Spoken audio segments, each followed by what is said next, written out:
Hi friends, welcome back to the Avocado Toast Budget. If you're new here, my name is Lexa, and today we are going over 5 frugal living skills that can save you thousands of dollars. I have covered certain tips and tricks on frugality here on my channel, but today specifically we are going to talk about frugal living skills that you can acquire and teach yourself that are going to end up benefiting you throughout your entire life. And these are all very realistic and in my experience have saved me thousands or tens of thousands of dollars already. Let's get into it.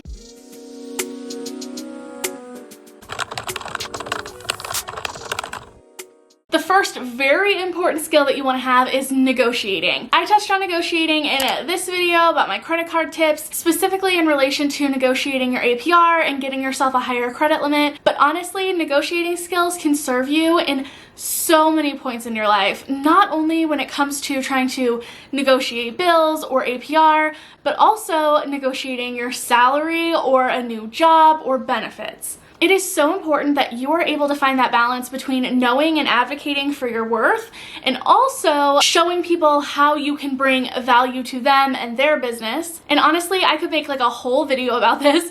So if you want a video of me going more in depth and giving you examples of how to negotiate, definitely leave me a comment down below and let me know. But otherwise, I just want to touch on some of my main negotiating tips. And this goes for whether you're trying to negotiate down bills or you're trying to negotiate higher salaries. Number one, and the foundation to all of this, is be kind, likable, but also firm. The person who you are talking to wants to like the person that they are advocating for, and no one is going to want to work with you if you are an ass. So while you still want to be firm and let them know that you're not a pushover, also you are dealing with people no matter what during a negotiation, and people like to like the person that they are working with. So whether they are helping you to lower a bill or lower your APR or helping you to advocate for a promotion or a salary increase, get on their good side by still being kind and likable. Number two is to know your other offers. Whether this is offers from different credit card companies or from a different company for you to work with, you want to go in educated and know what the competition is offering you. Number three is to reiterate that you want to find a solution that works for both parties. No one wants to take their time and energy to try to make something work with you if they think that you're just going to say no to any offer. So make sure they know you either value being a customer or value being an employee and want to find a solution that works for the both of you. And finally, before ever going into the negotiating process, know what you're willing to accept and don't start there. So for example, if I am trying to get a promotion or a job raise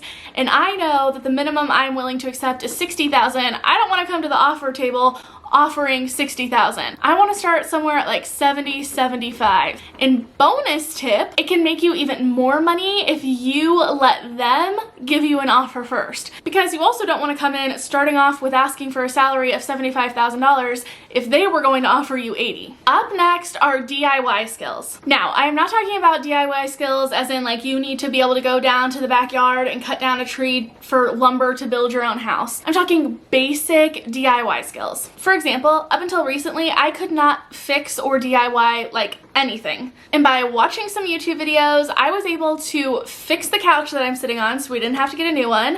I also recently fixed these shelves back here. If you've been paying very close attention to the backdrop, you know that these brackets back here are new.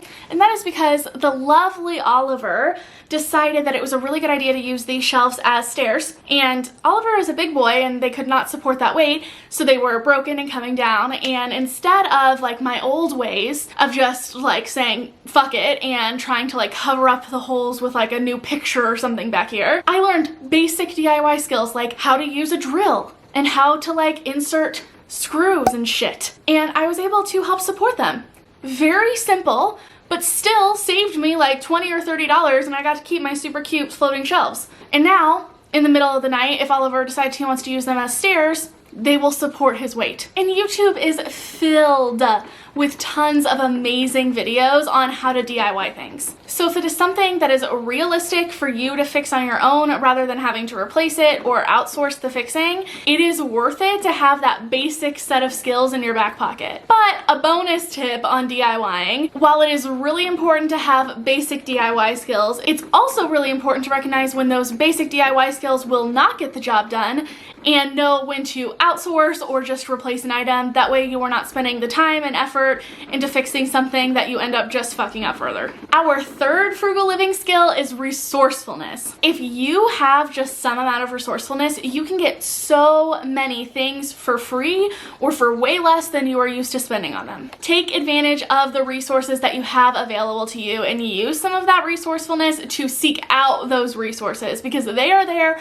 waiting for you to take advantage of them. Some of my favorite examples are your local library, which I have talked about a lot because I love libraries, and they are not just for renting books. A lot of them will do laptop and tablet rentals, and also if you have a library card, you can use Libby, which allows you to access free audiobooks through your library card. So no need to pay for Audible. I canceled my Audible subscription because I just use Libby now. And that right there is like $15, $20 a month that I'm no longer paying. That's hundreds of dollars a year on one little thing that just because I was resourceful and I was looking for ways to save money, I was able to access that resource that was already there for me. The same thing goes for checking out local events, parks, ride sharing opportunities, or no-buy groups. There are so many ways that you can save or make yourself money just by seeking out what is already out there. Tip number 4 is self-assurance. It is so important that you know what matters to you, not someone else, and that you focus your money on those things. For the longest time, I was seeking debt freedom because it was the thing to do. I suddenly found myself immersed in this personal finance community, and all of the people around me were talking about their debt freedom journeys. So I thought, okay, this is something that I need to be working toward because everyone else in my community is. And this was a big lesson for me in focusing my money on what matters to me, not what matters to someone else. Because when I took a step back and thought about it, I realized that I didn't actually care about being debt free. I cared about retiring early and having financial freedom. And I did not need to pay off my student loans to do those two things. So instead, when I finally crunched the numbers, I realized that by investing the extra money that I was going to put towards paying off my student loans early, I could make myself over $40,000 more than if I put that money towards student loans. So it is all about focusing on what matters to you, because there's absolutely nothing wrong with pursuing debt freedom had I decided that that was what was important to me. But had I not developed that skill of self-assurance, I wouldn't have sat back and questioned if what I was doing, I was actually doing for me, or just because I thought that that's what I was supposed to do. And I would have lost out on targeting a really important goal of mine and making myself tens of thousands of dollars within the next couple of decades. And last but not least, our fifth frugal living skill is creativity. Utilizing your creative skills can help you to save or make more money in ways that are unique and work for you in your life. This is very similar and along those same lines of being resourceful. By using your creativity, you can come up with ways that other people haven't thought of yet to help make you money or save you money in ways that work for you. The avocado toast budget, what you are watching right now, literally started out as a creative outlet for my love of budgeting. And now it has turned out to be what will probably be the best financial decision I will make my entire life. And the same thing goes for being creative in ways that you can cut back on groceries, save money on vacations, get the best deal on certain products, get the most out of your credit card rewards, and or start your own side hustle or business. Utilizing your creativity not only just helps bring value to your life in general, but it can help you so much financially. So that is it for this video on 5 frugal living skills that will help save you thousands of dollars.